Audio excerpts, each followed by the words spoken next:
2024 का लक्ष्य ये है कि देश से इस तरह की सरकार, झूठ बोलने वाली, जुमले वाली सरकार चली जाए और देश में एक ऐसी सरकार बने जो जनता का वाकई में ख्याल करे। भारतीय जनता पार्टी के साथ प्रॉब्लम ये है कि उनका झूठ सच और हमारा सच झूठ।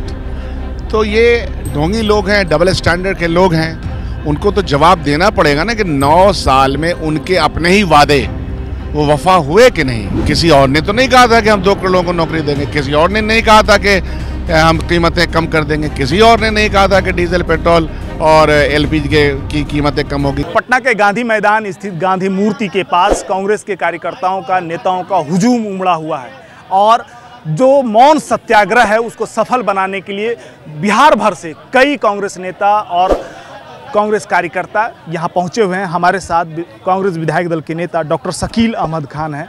ये जो मौन सत्याग्रह है, इस मौन सत्याग्रह का असर क्या होगा?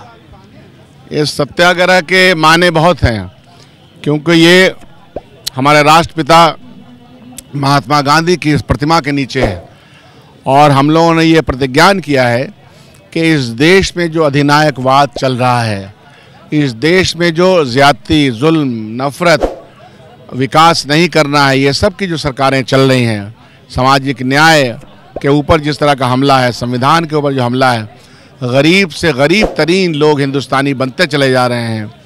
तो ऐसी व्यवस्था लाने वाली ये सरकार, भारत का सरकार जो है, भारतीय जनता पार्टी के जो विचार हैं, उन सब के खिलाफ पूरे देश में एक जन जागृति हो रही है और इसके माध्यम से देश की जनता सजग हो रही है, देश की जनता तैयार हो रही है, क्योंकि लक्ष्य निर्धारित है। 2024 का लक्ष्य ये है कि देश से इस तरह की सरकार, झूठ बोलने वाली, जुमले वाली सरकार चली जाए और देश में एक ऐसी सरकार बने जो जनता का वाकई में ख्याल करे।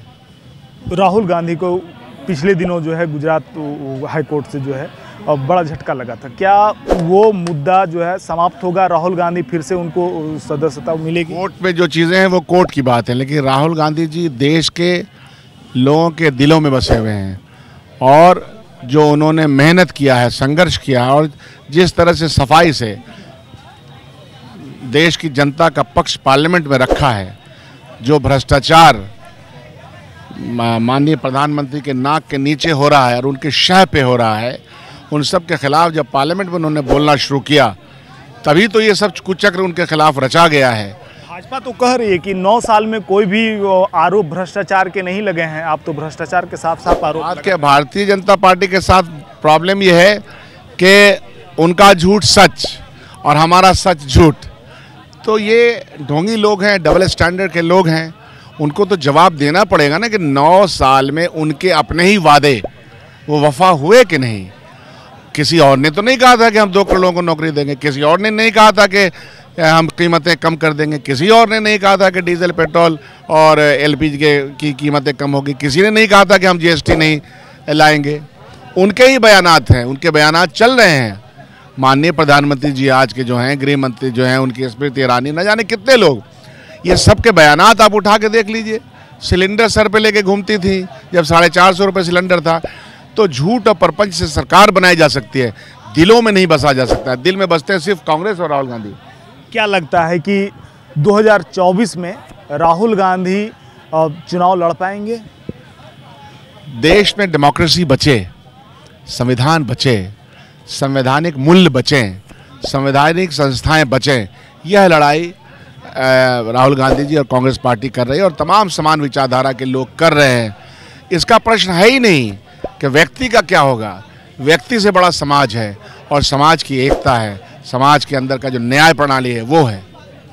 हमारे साथ कांग्रेस विधायक दल के नेता डॉक्टर शकील अहमद थे। उन्होंने साफ तौर पर कहा कि व्यक्ति से बड़ा समाज है, समाज से बड़ा जो है देश है। तो आने वाले समय में कांग्रेस नेता राहुल गांधी चुनाव लड़ेंगे या नहीं लड़ेंगे, ये तो आने वाले समय में ही ये पता चलेगा।